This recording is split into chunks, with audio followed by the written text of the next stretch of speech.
لا أقسم بيوم القيامة ولا أقسم بالنفس اللوامة أيحسب الإنسان أن لن نجمع عظامه بلى قادرين على أن نسوي بنانه الحمد لله الحمد لله الذي هدانا لهذا وما كنا لنهتدي لولا أن هدانا الله لقد جاءت رسل ربنا بالحق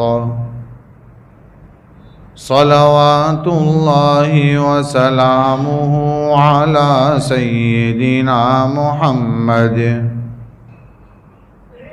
وعلى آله وصحبه وبارك وسلم تسليما كثيرا كثيرا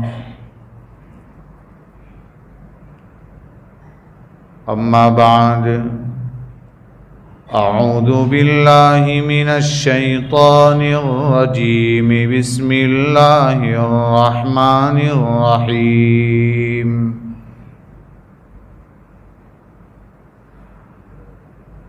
يا أيها الذين آمنوا قوا أنفسكم وأهليكم نارا وقودها الناس والحجارة صدق الله العظيم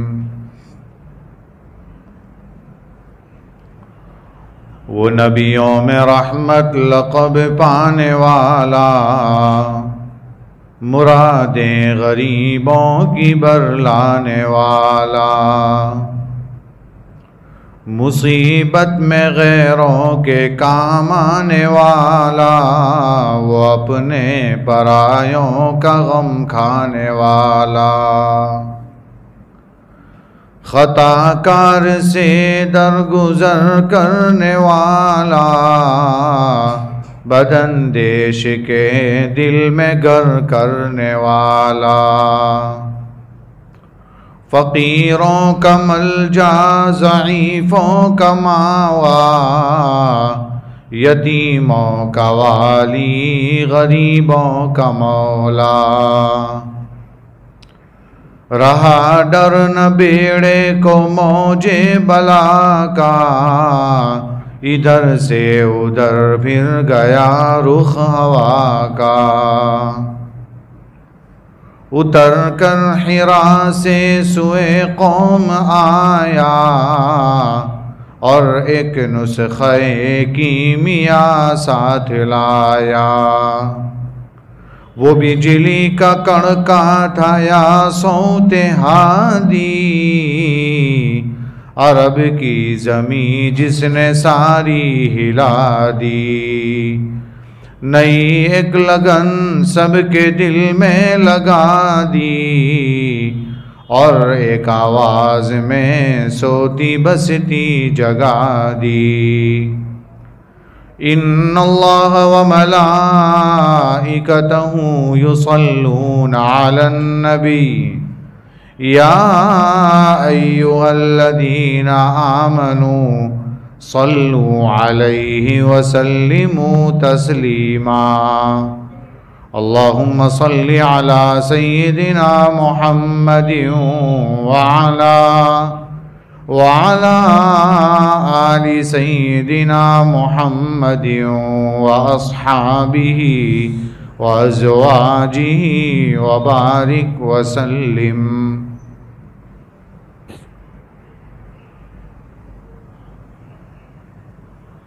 بزرگوں اور بھائیوں،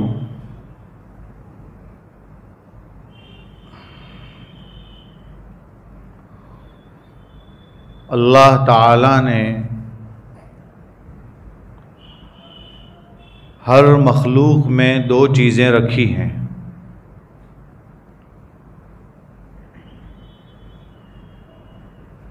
ایک ہے بھلائی اور ایک ہے برائی۔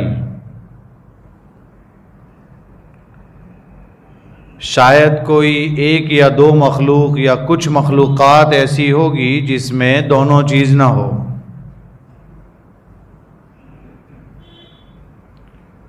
کتنی چیزیں ایسی ہے جس سے کسی کو فائدہ پہنچتا ہے، اور بہت ساری چیزیں ایسی ہے کہ اسی سے فائدے کے ساتھ ساتھ نقصان بھی پہنچتا ہے، یعنی خیر بھی ہے اور شر بھی ہے، بھلائی بھی ہے اور برائی بھی ہے۔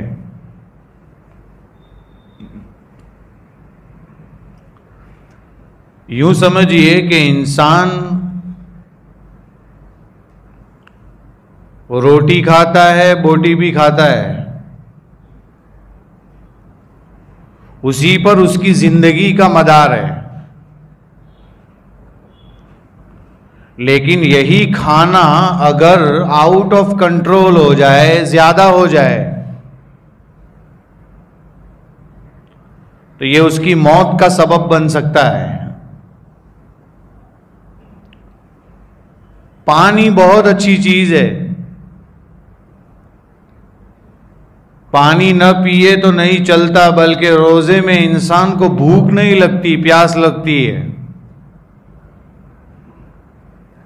لیکن پانی اگر زیادہ ہو، پھیپھڑوں میں چلا جائے تو موت کا سبب بن سکتا ہے۔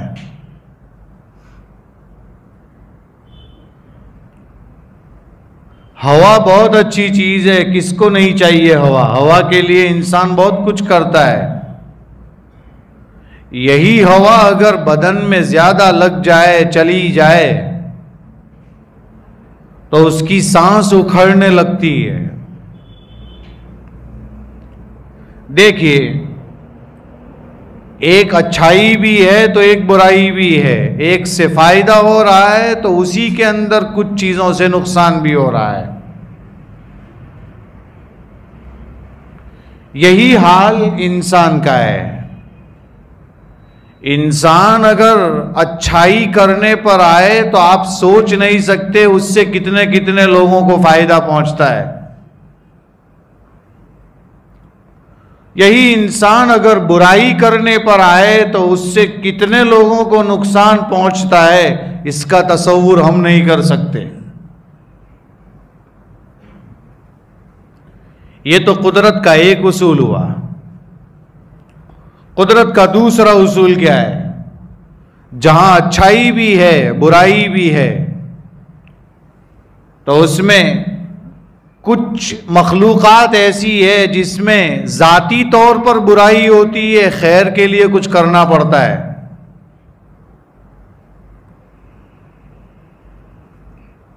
کچھ چیزیں ایسی ہے جس میں ذاتی طور پر اچھائی ہوتی ہے، برائی کے لیے کچھ کرنا پڑتا ہے۔ اسی پانی کو لے لو، قرآن کریم میں تو ہے کہ ہم نے پانی سے ہر زندہ چیز کو پیدا کیا، وَجَعَلْنَا مِنَ الْمَاءِ كُلَّ شَيْءٍ حَيٍّ، اور پانی کی فطرت پاکی ہے، ہمیشہ پانی پاک شمار کیا جاتا ہے۔ اسی پانی میں اگر کوئی گندی چیز ڈال دی جائے تو وہ ناپاک ہو جائے گا۔ تو دیکھیے، اگر اس میں کچھ نہ کرتے تو وہ پاک رہتا۔ پاخانہ ناپاک ہے، 7 سمندر کا پانی اس پر ڈال دیا جائے تب بھی وہ ناپاکی ہے اگر وہ پاخانہ ہے تو۔ اس کی ذات میں گندگی ہے، اس کے اندر برائی ہے۔ ایسے ہی انسان ہے میرے بھائیوں،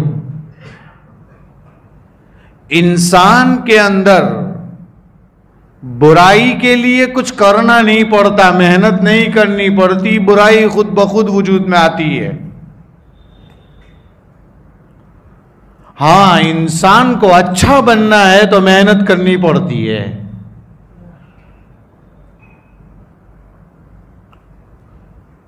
اس کو سمجھیے مثال سے. 2 ایگزامپل دوں گا, آسان ہو جائے گا. باغ سب نے ہی دیکھا ہے, جس کو ہم گلستان کہتے ہیں, باغ کہتے ہیں, گارڈن کہتے ہیں.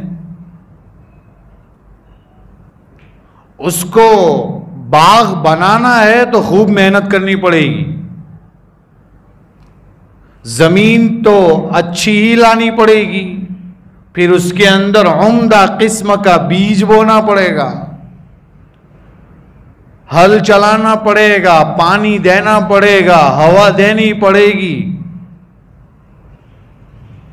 یہ تو ابتدائی چیزیں ہیں. یہ سب کچھ تیار ہو جانے کے بعد پھر باغبان بھی رکھنا پڑے گا, مالی رکھنا پڑے گا. یہ ہوا باغ کو اچھا بنانے کے لیے اس میں محنت لگتی ہے. لیکن اگر اس کو بگاڑنا ہو تو محنت کی ضرورت ہے نہیں ہے. بس جو پانی آپ نے دیا تھا پانی دینا بند کر دو. اسٹاف اس کے ساتھ جو کام کر رہا تھا اسے چھٹی دے دو, چند دنوں کے بعد آ کر دیکھ لو باغ بگڑ جائے گا, کچھ بھی نہیں رہے گا اس میں.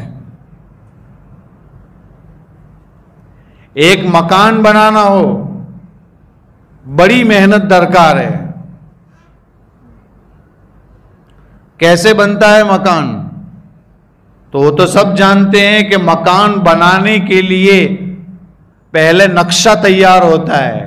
آرکیٹیکٹ کے پاس جائیں گے, آرکیٹیکٹ سے انجینئر کے پاس جائیں گے, انجینئر آ جائے گا, اس کے بعد مٹیریل کا مسئلہ آئے گا, مٹیریل کے بعد پھر دھیرے دھیرے ڈیزائنر کے پاس جائیں گے, ڈیزائنر کے بعد پینٹر کے پاس جائیں گے. یہ سب کچھ محنت ہوتی ہے, تب جا کے ایک مکان تیار ہوتا ہے. معلوم ہوا اچھی چیز وجود میں لانے کے لیے محنت کی ضرورت ہے. لیکن اگر اسی مکان کو بگاڑنا ہو تو کیا کرنا ہے؟ بس روزانہ صفائی کر رہے تھے, بند کر دو. اسی مکان میں دھیرے دھیرے خود بخود دھول آ جائے گی, دیواروں پر جم جائے گی. جو پلاسٹر کیا ہوا تھا وہ اکھڑنا شروع ہوگا, اور جب پلاسٹر اکھڑے گا دھیرے دھیرے دیواریں نیچے کو آئے گی, چھت بھی آ جائے گی نیچے کو, گھر تباہ ہو جائے گا. اس میں کوئی محنت نہیں ہے. بالکل اسی طریقے سے میرے بھائیوں, انسان جب دنیا میں آتا ہے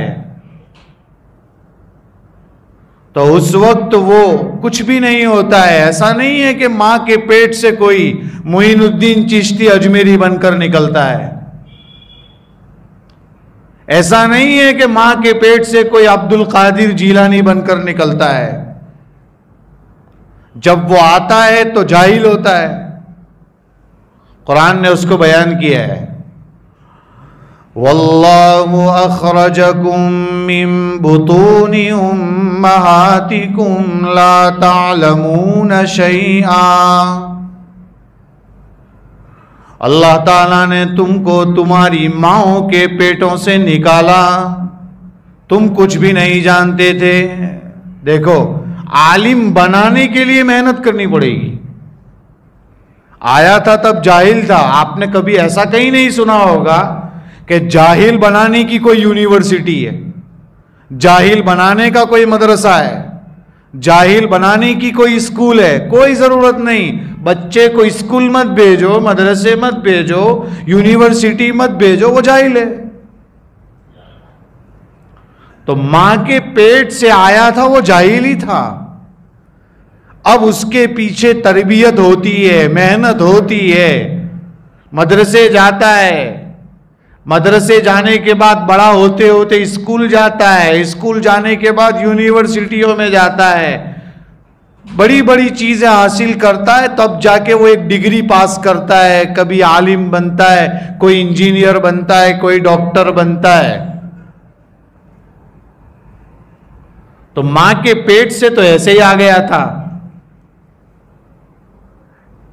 تو میرے بھائیوں، خیر کو وجود میں لانے کے لیے، بھلائی کو وجود میں لانے کے لیے محنت کی ضرورت ہے. اسی لیے جہاں ہم بڑے ہو گئے ہیں تو یہاں چھوٹے چھوٹے بچے بھی نظر آ رہے ہیں. جہاں ہم کو اچھا بننے کی ضرورت ہے وہاں اپنی بچوں کی فکر کرنے کی ضرورت ہے. اور فکر کے بغیر بچے اچھے نہیں ہو سکتے.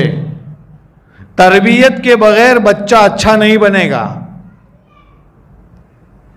آج سب سے بڑی پریشانی کیا ہے؟ باپ جو ہے اس وقت گھر سے نکلتا ہے جس وقت بچہ سویا ہوتا ہے. رات میں جب واپس لوٹتا ہے بچہ سو چکا ہوتا ہے. نہ اسے یہ پتا ہے کہ صبح سے شام تک کیا ہوا، نہ یہ پتا ہے میرا بچہ کس کی صحبت میں بیٹھا تھا، کہاں گیا تھا، کدھر گیا تھا، کچھ پتا نہیں ہے تو بچہ بگڑ جاتا ہے.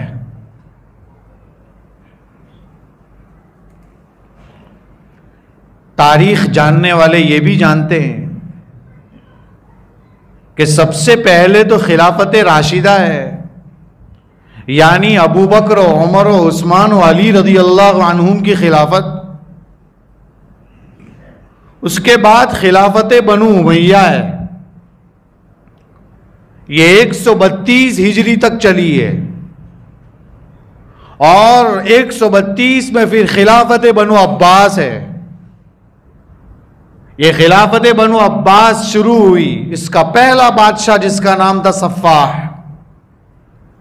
خلافت بنو امیہ چھینی گئی اور خلافت بنو عباس شروع ہوئی. ایک جگہ سے دوسری جگہ جب حکومت کنورٹ ہوتی ہے ایسے ہی نہیں ہو جاتی ہے، بڑی جانیں جاتی ہے، اس میں کئی لوگ مارے جاتے ہیں.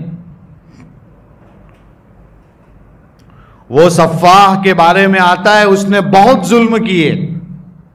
اس نے یہ کام کیا کہ بنو امیہ کے خاندان کے جو لوگ بھی دوست ہیں ان سب کو ختم کر دیا جائے دنیا سے، تاکہ کوئی ریلی نہ نکلے، کوئی تحریک نہ چلائے، کوئی موومنٹ نہ ہو.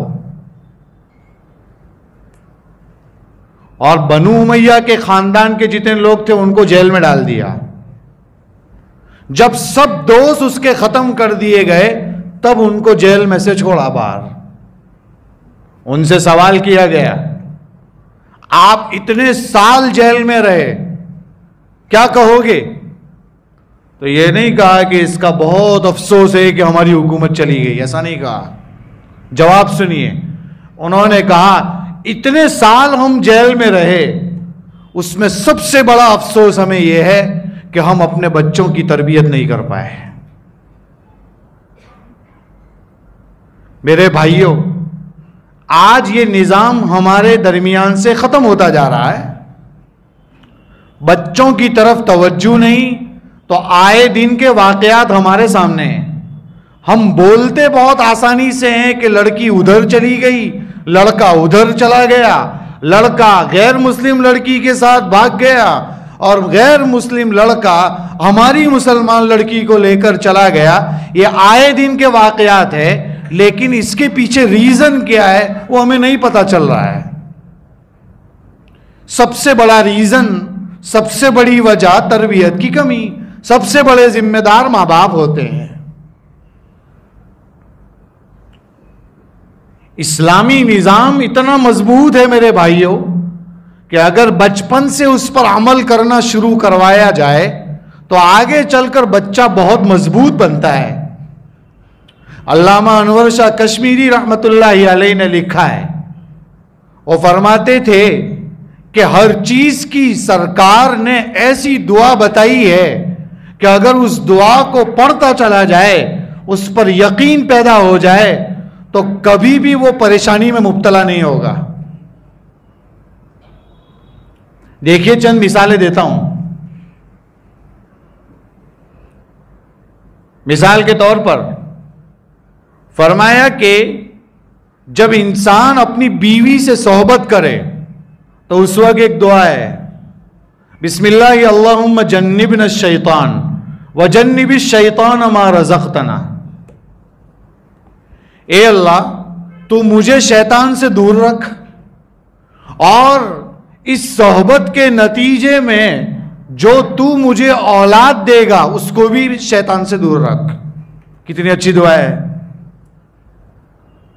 فرمایا اگر اس نے یہ دعا نہیں پڑھی ہے اور بیوی سے اپنی خواہش تو پوری کر رہا ہے, بسم اللہ نہیں پڑھا ہے اس نے, فرمایا کہ صرف وہ صحبت نہیں کر رہا ہے اپنی بیوی سے, حدیث میں آتا ہے کہ شیطان بھی اس صحبت میں شریک ہو جاتا ہے اور اس کے ساتھ ساتھ شیطان بھی وطی کرتا ہے. بیت الخلاء میں جاتے ہیں, فرمایا بسم اللہ اللہم انی اعوذ بک من الخبث والخبائث. دعا ہے, لکھا ہوا ہے, پڑھنے کی توفیق نہیں ہوتی. اگر بسم اللہ پڑھے بغیر اندر چلا گیا تو ناپاک جگہوں پر تو شیطان کا ہونا طے ہے.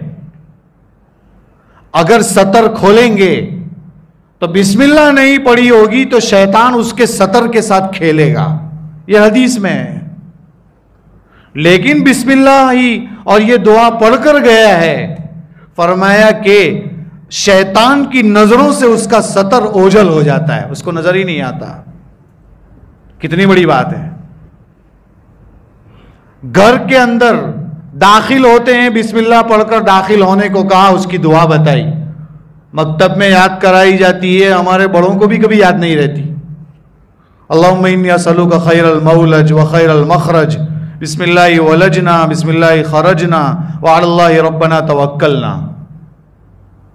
اور دروازہ بند کر رہے ہیں رات کو سوتے وقت, کھڑکیاں بند کر رہے ہیں, فرمایا کہ دروازہ کھڑکیاں بند کرتے وقت بسم اللہ پڑھ کر اگر بند کرتے ہیں, فرمایا کہ گھر کے اندر شیطان کبھی بھی پوری رات داخل نہیں ہو سکتا. جنات تو آتے ہیں, فرمایا جنات بھی داخل نہیں ہوں گے. مفتی عبد الرحیم صاحب لاجپوری رحمۃ اللہ علیہ کا نام تو سبھی نے سنا ہوگا یہاں پر. فرماتے تھے کہ میں بسم اللہ پڑھ کر سوتا تھا, گھر بند کرتا تھا.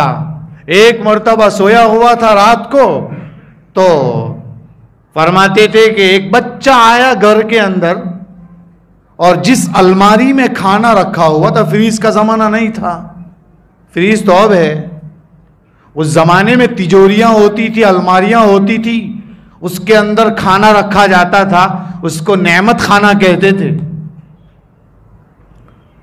کہتے ہیں کہ اس میں فروٹ بسکٹ سب رکھا ہوا تھا. وہ بچہ آیا اور بچے نے وہ الماری کھولی. میں سمجھ گیا کہ یہ بچہ کوئی گھر کا نہیں ہے, یہ تو جنات کا بچہ ہے, اور جنات بھی چوری کرتے ہیں.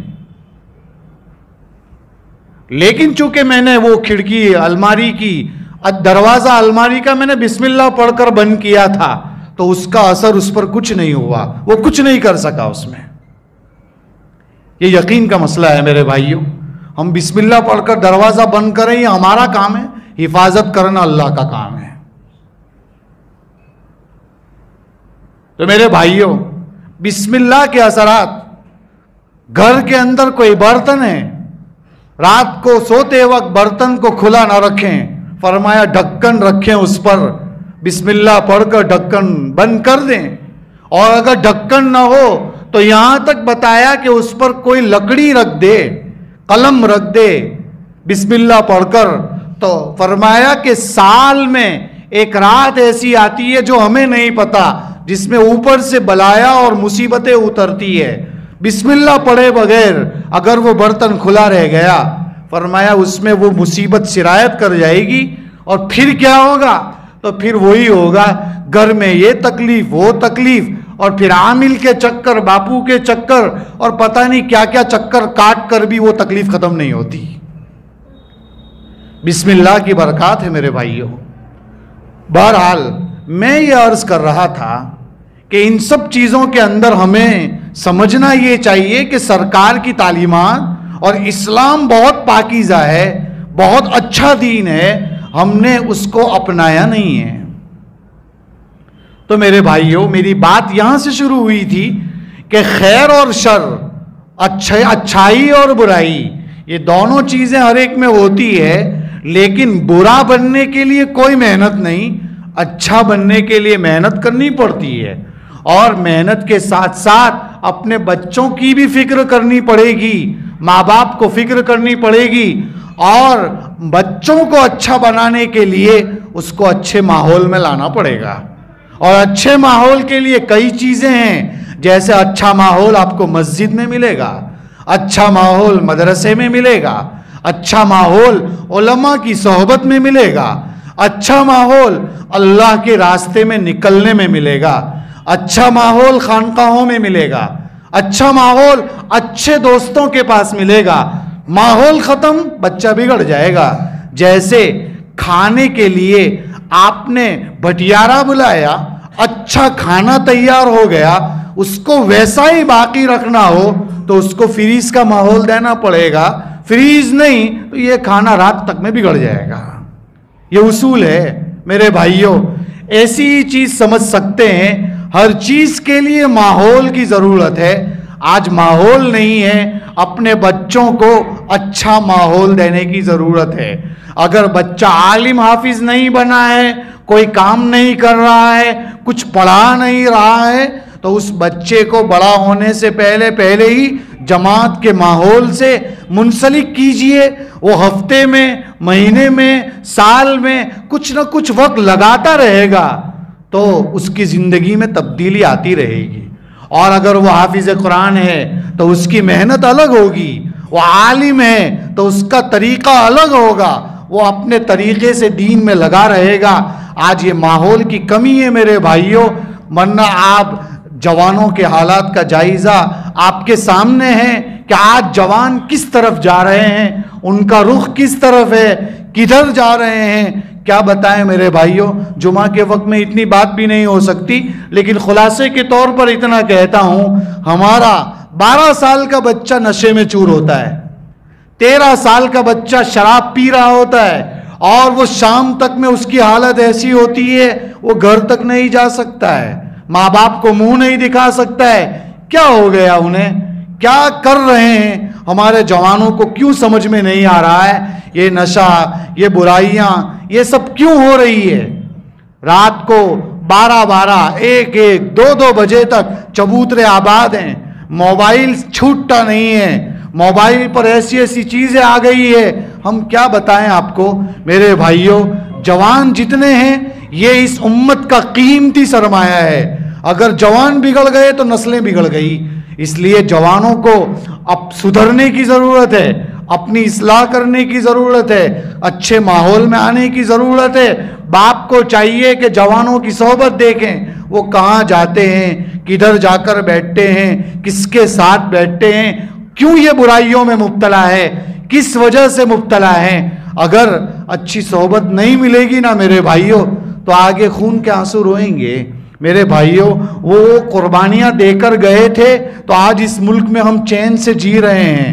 کتنے اکابرین کہتے ہیں نا ہم لوگ کہ اتنے ہزار علماء کو پھانسی کے پھندے پہ لٹکایا گیا، اتنے لوگوں نے قربانیاں دی، تو ہم سکون سے 70 سال سے جی رہے ہیں۔ اب حالات آتے ہیں کہ ادھر حالات ہے، ادھر حالات ہے، جی ہاں، لیکن ہم نے اپنے اللہ کے ساتھ کیا معاملہ کر رکھا ہے یہ سمجھنے کی ضرورت ہے۔ اپنے من کے اندر جھانکنے کی ضرورت ہے، اپنے آپ کو بدلنے کی ضرورت ہے۔ جب ہم اپنے آپ کو بدل دیں گے سب بدل جائے گا۔ ہم نے اللہ کو ناراض کیا ہے تو یہ حالات ہمیں دیکھنے پڑ رہے ہیں۔ بہرحال آج کا میرا پیغام یہ، خود بھی اپنے آپ کی اصلاح کیجئے، علماء سے کانٹیکٹ رکھیے، کوئی بھی اچھا ماحول پیدا کرنے کی کوشش کیجئے، اور جو اچھا ماحول جہاں ملتا ہو وہاں جائیے، اور اس کے علاوہ اپنی بچوں کی تربیت کی فکر کیجئے۔ آج نسلوں کی فکر نہیں کی تو کل خون کے آنسو رونا ہے۔